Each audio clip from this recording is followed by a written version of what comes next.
Nagbabalik ang PTV Balita ngayon. Patuloy ang pakikipagtulungan ng Department of Migrant Workers sa South Korea para sa pag-recruit ng Pinoy caregivers.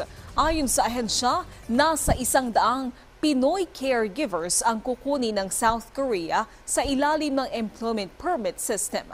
Para sa mga interesado, magparehistro lang daw o sa DMW mula May 9 hanggang May 10. Bukas ito sa edad 24 hanggang 38 years old na may TESDA NC2 Caregiving Certificate.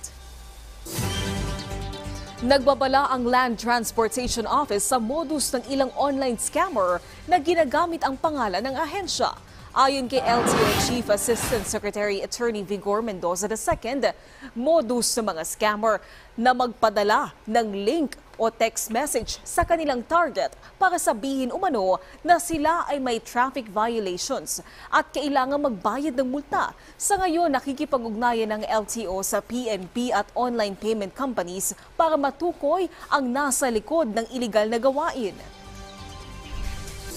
Matapos ipagutos si Pangulong Ferdinand R. Marcos Jr. na dapat pag-aralan ang paggamit ng electronic vehicles, nagbigay ng suporta ang pribadong sektor sa pamamagitan ng paglulunsad ng mas maraming modelo ng e-vehicles. Bukod sa makakatulong sa ekonomiya, makakabawas din ito sa lumalalang polusyon at pagtaas ng presyo ng langis.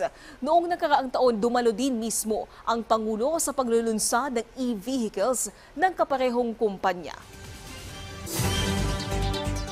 Samantala, alamin natin ang ibang balita sa PTV Davao mula kay Julius Pacot.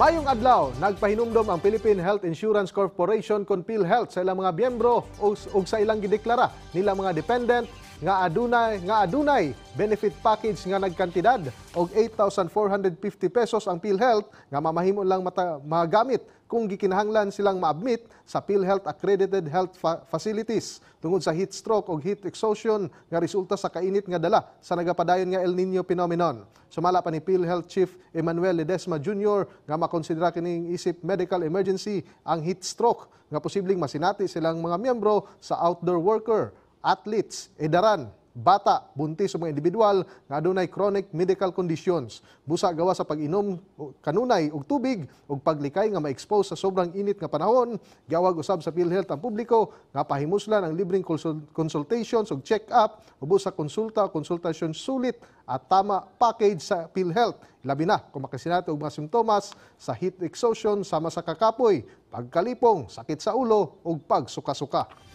Samtang ibutyag karon sa Philippine Statistics Authority kon PSA nga naa sa sektor sa agriculture, forestry ug fishing industry ang dunay pinakamubo nga growth rate sa Davao Region niadtong tuig 2022 hangtod 2023. Isip isa sa mga ginatudlo nga rason kung ngano mubo ang growth rate sa sektor sa agriculture, forestry ug fishing industry sa Davao Region kay ang land conversion nga diin nakaapekto sa pag-produce og mga agricultural products sa nasud. Depensa sa usa ka planting staff sa Department of Agriculture kun DA11 nga ang ilang ahensya usa sa approving body bago ma-convert ang usa ka agricultural land ngadto sa uban pang katuyuan.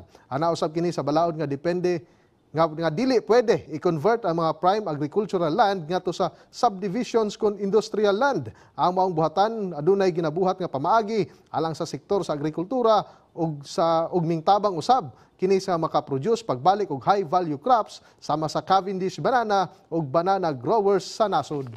Mga varieties, ginagawa ko ng paraan ng DA yun to help them sa mga technical na mga support para makabalik sila na produce ng Cavendish banana. Kasi yun ang pinakamalaking export natin is the banana.